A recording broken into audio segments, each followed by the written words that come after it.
Everyone and welcome. Well, you know my opinion on the House of Commons. You know my opinion on the snakes within it. All of them, to a man.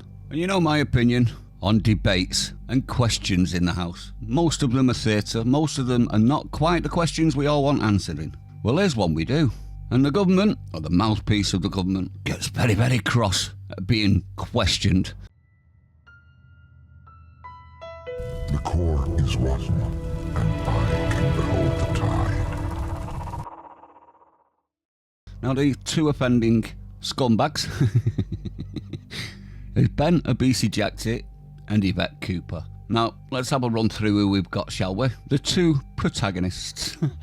Now, Ben Obese-Jackty started his life in the Royal Military Academy at Sandhurst. He's done 2 tours of duty, one in Iraq and one in Afghanistan. He then went on to banking, then on to Esther Sixth Form College as an academy trustee, and then in 2019, he was placed in the run against Diane Abbott. So I quite like this guy.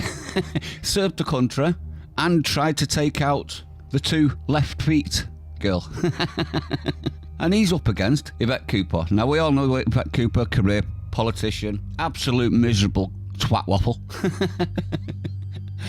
And she started her political career under Tony Blair. Yeah, that's right.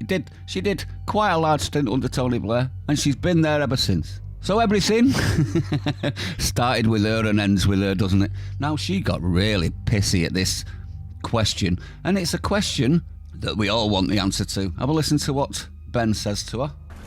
Ben Obese-Jackty. Yeah. Thank you, Madam Deputy Speaker. On what dates were the Prime Minister and Home Secretary made aware that Axel Rudakabana was in possession of ricin and an Al-Qaeda training manual? And will the inquiry cover public communications after the murders?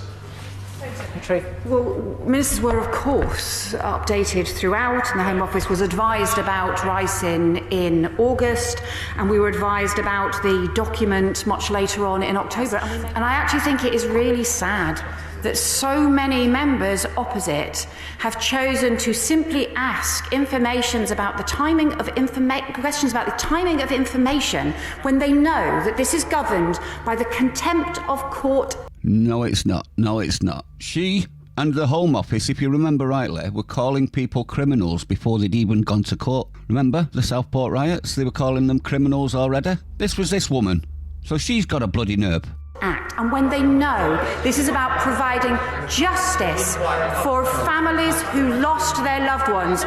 No, it's not. No, it's not. It's got nothing to do with justice for the family and the loved ones, because that wasn't even in court by that point. So it's a load of codswallop, this. This is her trying to get out of the government knowing what and when, and whether they'd lied to our faces when and how and who. This is what this is. This is all circling the wagons, isn't it?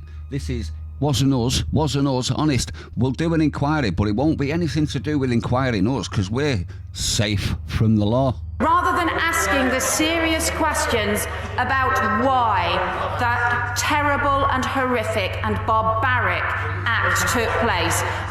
Because he was allowed to stay in the country, and his parents were allowed to stay in the country, even though Rwanda is now a safe country. Just saying. I would really just ask him and other members who've decided which issues they want to focus on. They need to consider very seriously what they think is the most important issue here when so many lives were lost. Now, this was after the case. This was after he pleaded guilty. So this was complete and utter shameful behaviour, wasn't it? This was them saying, how dare you ask questions about us? This is what we want to know. This is what we want to know about the grooming gangs as well, isn't it? We want to know who knew what, when and how, and why they did nothing. Knowing makes you complicit as far as I'm concerned, but there you go. And this is exactly the same. These are the questions we want answered, and you are not going to get pissy and stop them being asked. Am I right? Let me know if you think I'm right. Stay sane, everyone. I'll see you on the next one.